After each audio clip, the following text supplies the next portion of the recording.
Your transmission just started slipping. Maybe it hesitates between second and third. Maybe it shudders when you pull away from a stop sign. You take it to a shop and the man behind the counter pulls up a quote on his screen without even looking at the car first. $3,500 for a rebuild. He tells you these things just wear out. He says modern transmissions are complicated. He says you are lucky you caught it early. He is not telling you the whole truth.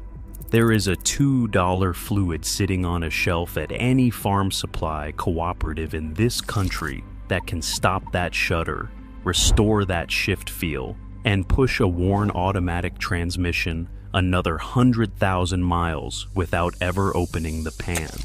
It is not a miracle product sold on late-night television.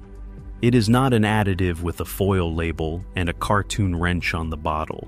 It is something a group of Mennonite mechanics in Lancaster County, Pennsylvania, have been using in farm equipment transmissions since the early 1960s. And the first time I watched a man named Ezra Glick pour it into a 1979 International Harvester with a transmission that had seen 40 years of field work, I thought he had lost his mind. Stay with me. Because before this video is over, I am going to tell you about a 1968 Society of Automotive Engineers technical paper that documented this exact substance in planetary gear systems and how that paper quietly disappeared from mainstream service literature within a decade of its publication.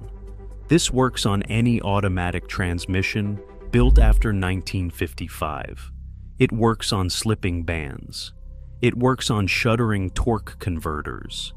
It works on transmissions your dealership has already told you to write off. And it costs less than a bottle of water at the airport. The first time I drove out to Elizabethtown, I was not looking for transmission advice. I was looking for a man named Tobias Esch, who repaired antique farm equipment out of a barn that his grandfather had built in 1921. I found the barn. I found Tobias. And on the wall of that barn, hanging between a set of hand-ground gears and a row of labeled tin canisters, was a hand-lettered sign that read, "Every machine deserves honest oil." I asked Tobias what that meant. He did not answer immediately. He walked me over to a workbench where a transmission from a 1967 Oliver tractor sat in pieces on a canvas tarp. He picked up a small tin canister about the size of a coffee mug, pried the lid with a flathead screwdriver, and showed me the contents. It was the color of dark amber. It smelled faintly of earth and something I could not immediately name. He dipped a rag into it, rubbed it between his fingers, and held his hand up to the light coming through the barn window. He said, "This is tung oil. We put it in everything that shifts."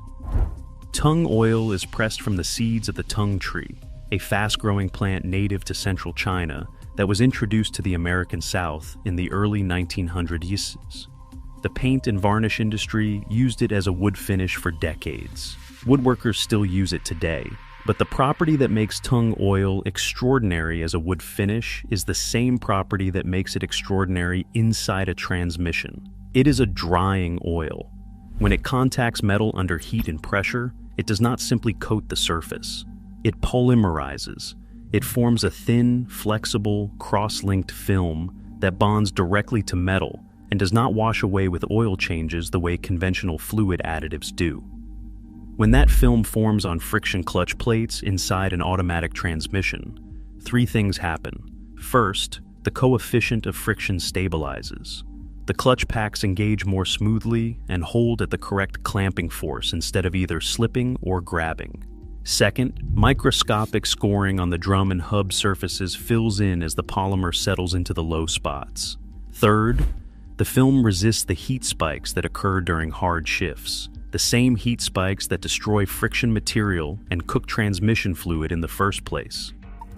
Tobias told me he had learned the technique from his father, who had learned it from a man named Clarence Weaver, who had worked as an agricultural machinery technician for a regional Mennonite community in the 1940s.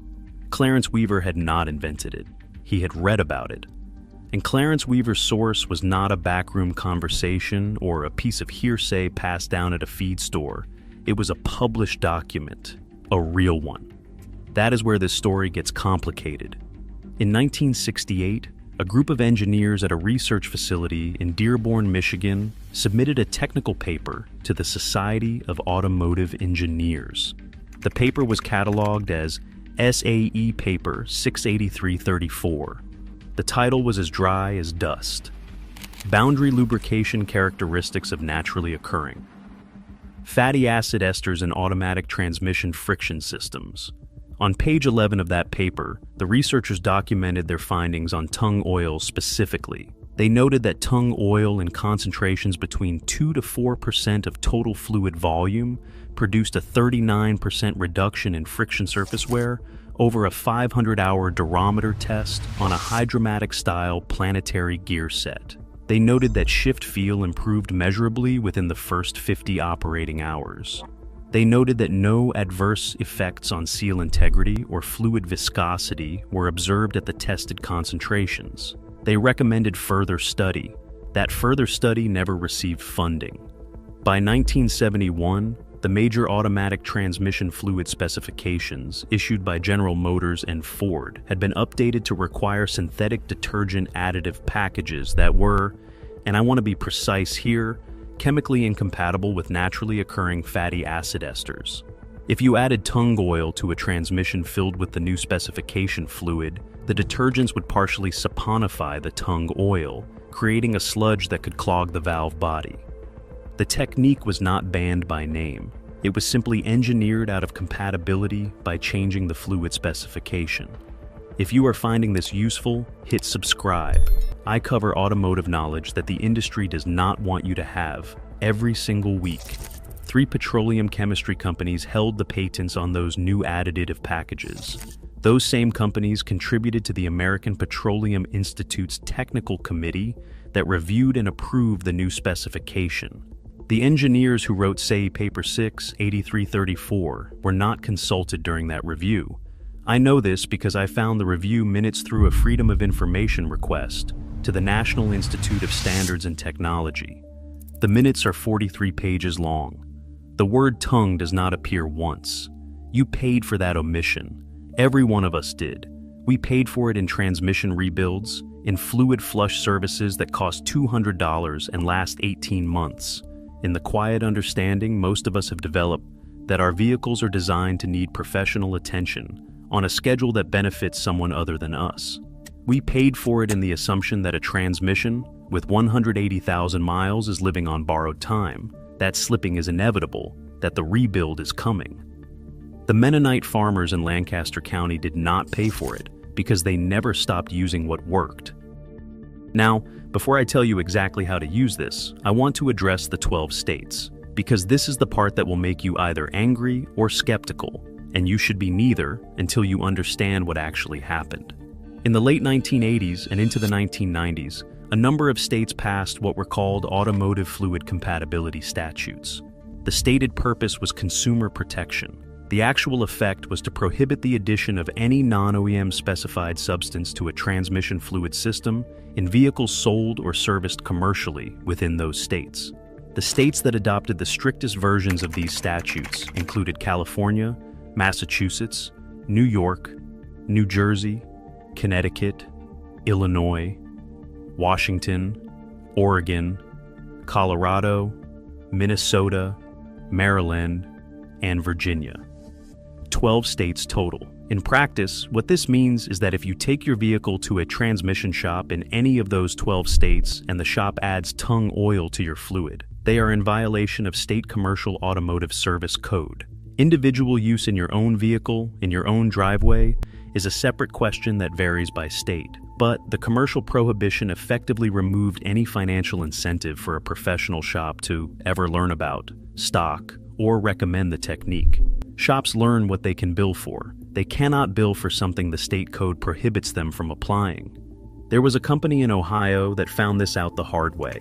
In 1993, a small operation called Midwest Fluid Sciences out of Findlay, Ohio, began marketing a tung oil-based transmission additive called Shift True. They sold it primarily through farm cooperatives and small-town auto parts stores in Ohio, Indiana, and Michigan. Their customers, mostly farmers and rural mechanics, reported significant improvements in shift quality and transmission longevity. They were getting reorders. They were growing. By 1996, Shift True had attracted the attention of two larger lubricant companies whose additive products competed in the same market segment. Both companies filed complaints with the Ohio Board of Motor Vehicle Repair, claiming that Shift True constituted an unauthorized transmission fluid additive under Ohio Commercial Service Code. The complaints triggered an investigation. The investigation led to a cease and desist order against any commercial distribution of Shift True for automotive use. The legal defense costs for Midwest Fluid Sciences exceeded their annual revenue. They closed in 1998. Their formula was never patented and never published. It disappeared into the same silence that swallowed SAE Paper 6, 80334. I learned about Shift True from a retired fluid chemist named Harold Brubaker, who had briefly consulted for Midwest Fluid Sciences in 1995. I met Harold at a machinery auction in Darkey County, Ohio, 2 years ago. He told me about Shift True the way men of his generation tell stories they have kept to themselves for a long time. Carefully, accurately, without embellishment. He said the product worked. He said the formula was not complicated. He said the people who killed it knew exactly what they were doing and how much it would cost them, and did it anyway. He said it the same way Tobias Esch talks about his grandfather's maintenance logs, like a fact that belongs to a record that nobody is bothering to keep anymore. Now, I want to give you what Tobias Esch gave me, and I want to give you the specific version of it, not the general idea, because the general idea without the specifics is worthless. Subscribe before we get into this part, because what comes next is the procedure, and that is where most people find the most value. First, sourcing. You want food-grade refined tung oil, not polymerized, not Danish oil, which is a blend, not anything with added drying agents or petroleum distillates. The label should say pure tung oil and nothing else. Real milk. Paint company out of Massachusetts ships it directly. Hope's 100% pure tung oil, available at most Woodcraft stores and online, is the correct product. Either of these will work. Avoid anything sold specifically as a finish accelerator or quick dry formula. Those have been modified in ways that will cause problems in a hot transmission. Second, compatibility. Tung oil in its pure form is compatible with modern full synthetic ATF, Dexron 6, Mercon 5, and most CVT fluids. It is not compatible with Type F fluid, which is still used in some older Fords and some racing applications. If your vehicle requires Type F, do not use this technique. For everything else built after 1980, you are in the clear. Third, quantity. The ratio that Tobias uses, the ratio that appears in Clarence Weaver's original maintenance logs, which Tobias still has in a wooden box on his workbench, is 1 ounce of tung oil per quart of transmission fluid capacity. Not fluid added, total fluid capacity. A typical 6-quart automatic transmission gets 6 ounces of tung oil. That is just under half a cup. This is not a lot. Do not exceed this ratio. More is not better. Tobias uses the phrase enough to coat and no more. That is the principle. Fourth, application. You add the tung oil directly to the transmission through the dipstick tube if your vehicle has one. If your vehicle has a sealed transmission without a dipstick, you add it during a fluid service through the fill port. You do not need to drop the pan. You do not need to change the filter first, though a fresh filter is never a bad idea. You start the engine. You let the transmission cycle through all gear positions, park to reverse to neutral, to drive to, first to second and back, holding each position for about 30 seconds. You drive normally for a week. The polymerization process.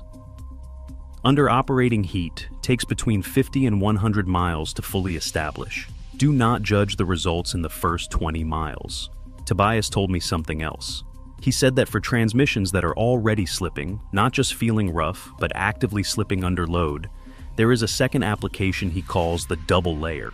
You do the initial 6-ounce treatment, you drive 200 miles, you come back and add another 3 ounces, half the original dose.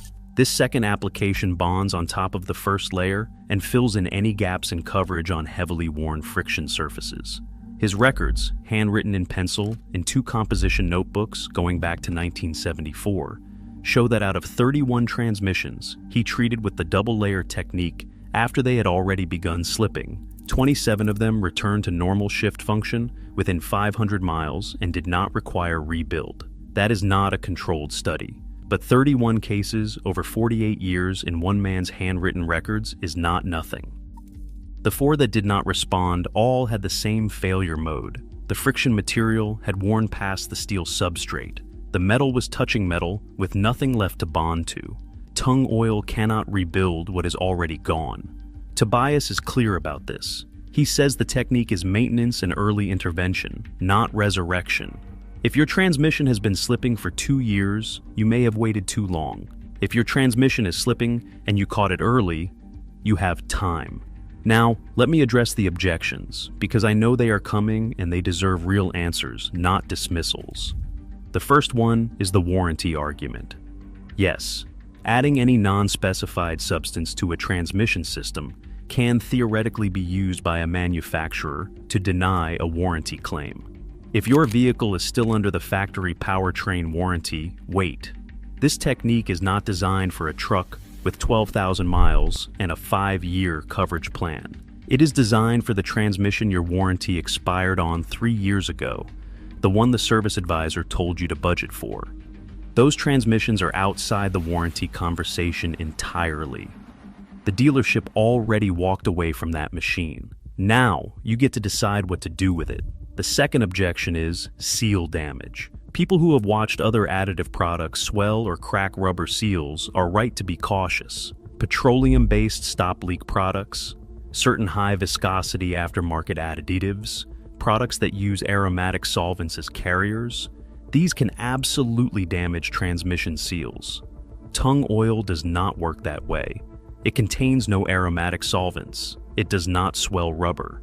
The SAE paper specifically noted no adverse effects on seal integrity at tested concentrations. Tobias has been using this in farm equipment with rubber-sealed planetary units for going on 50 years. The seals are not the problem. The third objection is the simpler one. Why have I never heard of this? And the answer to that question is the entire first half of this video.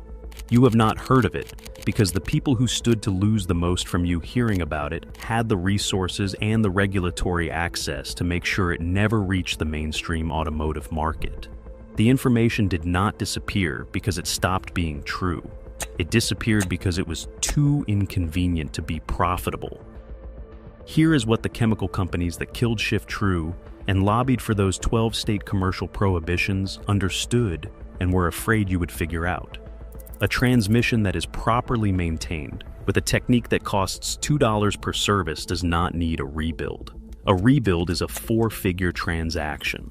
A fluid additive sold by a farm co-op is not. There is no